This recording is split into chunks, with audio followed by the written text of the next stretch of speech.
This is for anybody who is currently going through a tough time, through some depression, through a lull. There's one thing I can suggest that really helps you get through a hard time in life.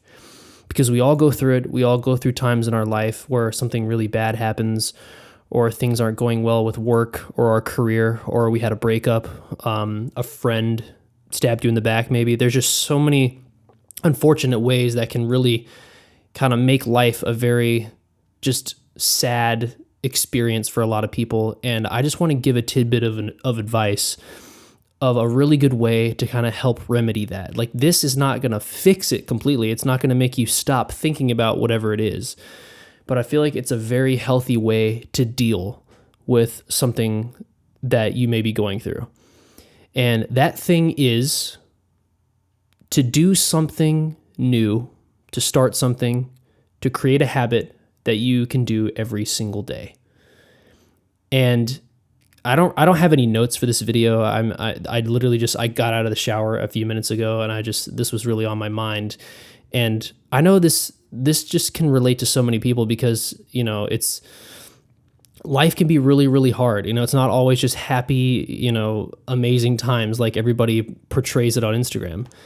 And there are just several things that I think I can suggest that may help you deal with the hard time and help you just kind of get through it. And it can be a multitude of things. Like I want to suggest first going to the gym or doing some physical activity every single day would be like my first suggestion. The gym is a really good way to kind of just blow off some steam. For me, I can go to the gym and I can just like get a really good lift in or play some basketball or playing ultimate frisbee. Sports, athletics, the gym is a really good way to kind of like just make you just feel a lot better, like in your body, in your mind. And if you guys don't have a current gym habit, I would suggest adding that to your lifestyle, because I really think that it just helps make life so much better. You'll feel a lot better about yourself. You'll feel a lot more accomplished. Like, I feel super accomplished when I can get up early, go to the gym, or sometimes I go in the evening time, but if I go to the gym, get up early, I just feel like my whole day, even if I don't only do one or two more things beyond going to the gym, I feel like I've had a very accomplished day because I did something to better myself. I helped my physical shape get just a tiny bit better, a tiny bit stronger. And that's the whole goal. Another thing I would suggest is do some type of reading every day. Now, Lexi and I do a devotional every single morning. It's the first thing we do. Like I mentioned in a past video, me and Lexi have set our screen time devices to not be able to access any type of, app or entertainment internet thing until 9 a.m. So when we get up at around, 7:38, for the first hour that we are awake, we can't really get on our phones and get busy or get distracted with something. We go right into our living room. We sit down on the couch. We have some coffee and we do our devotional. Now, it doesn't have to be a devotional. It doesn't have to be the Bible. I'm not trying to be here and be super preachy and give it to you that way.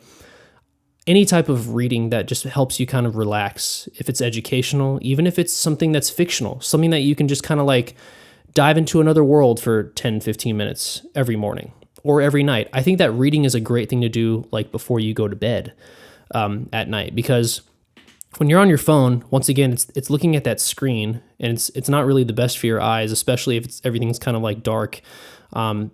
It's so much better to just open up a book and read as you go to bed. I'm reading books right now about screenwriting, and it's been very, very helpful. So I'm reading something that is actually applying to stuff that I like to do. I need to be reading more music books. It's so easy to access content and educational stuff online, so I know it's very, very hard. But because we're always online and we're always on our phones, I feel like it's cool to switch that up and do something different and like read from a physical source, like a book. Another thing that I think would be great is if you pick up a musical instrument. Now, I'm obviously biased because I'm a musician and I'm an artist, so it's easy for me to say that and be like, oh, let me just blow off some steam and turn my piano on and just play some chords, or even sometimes writing songs for me is kind of therapeutic. I think that even if you can learn music at the most rudimentary, level, I think that it's very, very helpful. And I think it's something to add to your repertoire of things you can do, even if you're not amazing at it. I mean, I am not amazing at playing instruments, but I know little tips and tricks that help me appear like I'm really good. Some people think I'm really, really good, but if you put me next to a guitarist who went to Berkeley, he's just going to absolutely crush me, or a piano player who reads music. I have no chance against those people. But I would love to do a video, if you guys want, of me showing you guys some chords on the piano, or maybe some guitar simple chords that I use all the time, that I can play so many things on, that I could teach you how to do, that are very, very simple. Truly, piano is very, very easy to teach. And I don't really know anybody who's taught piano in the way that I've kind of been able to teach myself, using shapes. Because I see all the chords as little shapes of my fingers and on the keyboard. I know that might sound weird, but I feel if I explained it, you would understand what I'm saying. So I would say if you can pick up a musical instrument, or if you can just honestly just sing to instrumentals. I know that sounds so weird, but if you're a singer, even if you're not a good singer, you just go on YouTube and look up instrumentals and just sing to them, and you can better your craft as a vocalist. That's just a really easy way to do that. And once again, guys, these are just all things that I feel are little daily tasks that really you could only spend 10 to 15 minutes doing, but I really think it'll just help be that healthy distraction, or a way to kind of remedy against a difficult time, or if you feel you're going through a rut. I feel it'll instigate creativity in you.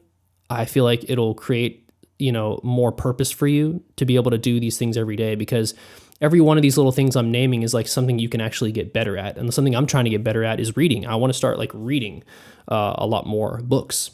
That was one of my resolutions. So I'm catching up now in the back half of 2019. Yay for me, but that's okay, because we're still in 2019. I can still complete resolutions. So what else? I think that it depends on, sometimes I felt in my career I've had, work ruts or slow points when it comes to my career.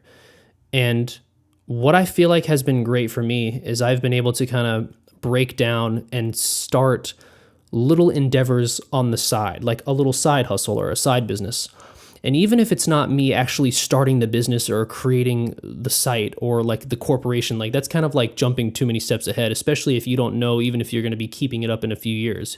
You don't want to jump to conclusions, especially when it comes to creating a business. But doing research and kind of learning about something that you might be passionate about in the business space. Maybe you are, a great artist, and music is the thing you want to do, and it's the only thing you want to do and make it in. It's totally fine to be very ambitious about that and focus the majority of your time in that. Also, let's say you want to be a doctor and you're set on being a doctor, and you will not settle to be a nurse or anything but a doctor, a medical doctor. I feel we can all have our main things that we're working on, but I think that on the side, you can kind of be learning about another type of business. Because it's certainly okay to be involved in more than one profession. As I mentioned in my other video, if you can manage the time for it, if you have, the means to be able to create a new type of business for yourself, I think it's really, really smart to do that. And for me, I love real estate. Lexi, loves a lot of, different type of businesses when it comes to retail or even coffee and stuff like that. We love to kind of do some research and learn about other kind of business endeavors we can get involved in. And what's been really cool is we've actually been involved in real estate stuff since 2014. We got started a few years ago, and since then I've learned so much more about it. And we've been able to invest in that side of the world, which is completely different than entertainment. We're two people in entertainment and in advertising, if you will. That's how we work, and that's how we make our dollars, but yet we kind of are spread out, and we try to accomplish many different things and try to be in many different spaces. In case you're having a slow moment in entertainment, we can back up on this other thing that we're doing. Or if it's being slow in this other side, we have multiple things we can fall back on. And I know that probably seems very like mentally pressing to be thinking about having what I can't even manage my one work that I'm doing. How could I think about other things? It's all about just timing and delegating, what your schedule is. There's nothing wrong with learning about a new type of business that you might be interested in.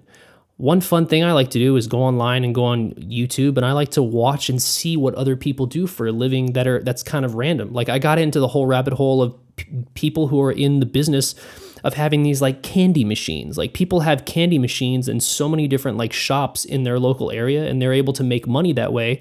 Now, they're not going to make a ton of money per machine, but they have like, 20, 30 machines in like different stores around, and that's someone's hustle. That's like someone's income. And to me, that is so cool that like people have found their own unique ways to make money. So I think that would be fulfilling. And a lot of this stuff I'm mentioning is very educational type stuff. It's like learning about more stuff, not diving into one thing that you have no idea what you're doing, because we don't want to add more stress on your life. We want to enrich it. We want to learn more about things that we're not experts in yet, and that takes a little bit of time. So I just wanted to jump on here, guys, and kind of tell you just a few things that you could maybe do if you're kind of going through something that's tough, to kind of get your mind off of it, to just make life better in a way. I think that you can pick up a few different things, start creating new habits. One thing for me was getting up early. I wanted to start getting up early. I was getting up at like 9:30, 10, and I felt really, really bad about myself. And I was still going to the gym, and I was still, doing certain good habits every day, but I was starting my day so late that I felt like I wasn't doing enough. And ever since I started getting up earlier, ever since I started limiting screen time on my phone, I feel a lot more accomplished. I feel like I'm getting a lot more done. I feel like I'm utilizing my day the best way possible. So hopefully this could be a help, guys. Thank you so much for watching and listening to these. If you liked the video, give it a like and share it to anyone that you think might need to hear it today. And we'll see you guys on the next one. I've been keeping to myself, working on my mental health. I recorded all this music, then I stacked it on the shelf. Man, I got so many songs.